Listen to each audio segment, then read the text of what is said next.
our answers. Yeah, so I we have get a to couple everybody. comments and one part question. One comment is on page 1, you've got the 3 curves, state spending, population growth, and inflation. You add a 4th curve, so Social Security inflation, with that rate went up, so you can get a fix on how you're hitting the elderly. Then you've got this other page on how great our state is. What page is that? That's the 4 rankings. The other suggestion was, how was Connecticut ranked in 91? Yeah, exactly. Having universities do a study on that. It'll be interesting to do a Google Yeah. search and see if we can find those rankings. We'll do that. Now my question, how much did we really save in the bargain, and how much did we save in the suggestion funds? Well, we didn't save any money in the suggestion funds. We didn't look, do GAP either, did we? We didn't do GAP either. We haven't sort of really done GAP. In the governor's budget, his budget, he called it shared sacrifice, and it was built upon, there were 3 legs to the stool. Leg number 1 was he was going to cut spending. I think we've demonstrated, at least in how I define it, and the average person defines it for their household budget, he didn't cut spending. Leg number 2 was he was going to ask for $2 billion in concessions from the state employees. His negotiated deal, he said, brought 1.6 over the 2 years. There are long-term savings as well. And our Office of Fiscal Analysis, which is nonpartisan, they work for the legislature, Democrats and Republicans, said that he didn't even get half of the 1.6. And the 3rd leg was the tax increase, and we all know we got the tax increase. So, 1 out of 3 if you're a baseball player is good, 1 out of 3 if you're governor, in my opinion, is not very good. That's why many of us believe that if we're going to solve this current budget problem, the governor should ask the state employees to come back and meet that $1.6 billion target that they promised. I'm going to keep ignoring Bill Hanson, though. The woman in the blue shirt here. Okay, about 12 years ago, there was a study that came out of Fairfield County, and they compared Connecticut and they compared California. And California has 10 times the population that we have, and both states had the same amount of state employees. Okay, so there's some poor priority setting there. When the state of California can use the same amount of employees and function, and Connecticut has a population of 3 million. When we have to pay people like companies like Jackson Labs to come to the state and bribe companies to come here, it's because of our terrible rankings. And as far as the New Britain bus, didn't that contract go to an out-of-state company? I mean, what is wrong with this thinking here? It's terrible. And someone mentioned about debt. Well, look in history to Spain.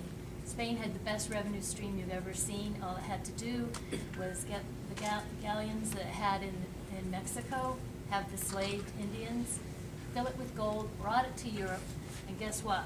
They became a backwater country because they had borrowed everything from other European kings and queens.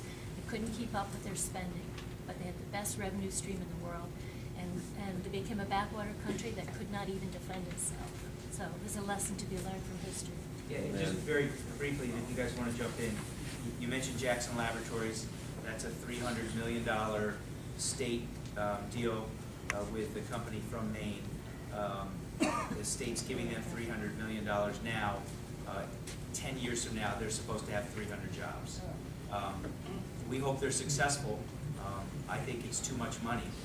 And more importantly, I think if your economic development platform is giving tens of millions of dollars to companies to move from one town in Connecticut to another, you've got a failed platform. Look, two-thirds or more of the jobs that are created in small businesses. Not the big multi-international companies.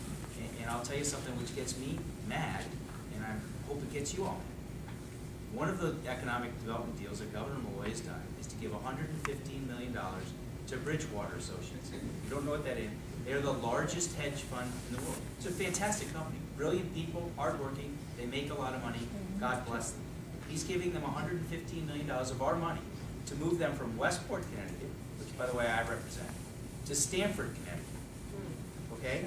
Now he's paying these people with taxpayer money from Westport. Westport's gonna lose their third largest property taxpayer, and their property taxes are gonna go up.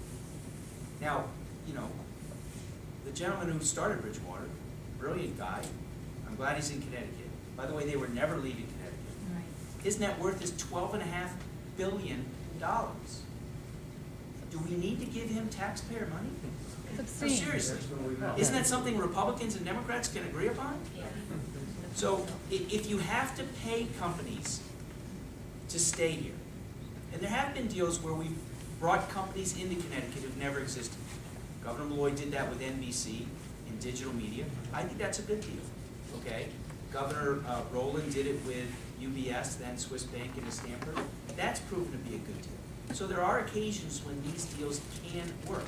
But moving businesses from one town in Connecticut to another, making that the focal point of your economic development strategy, over $300 million has gone out. Could you imagine how many jobs small businesses could create with a $300 million investment? So I think we agree. That's a longer answer than I wanted. Where's the outrage? I know. Well, I'm outraged.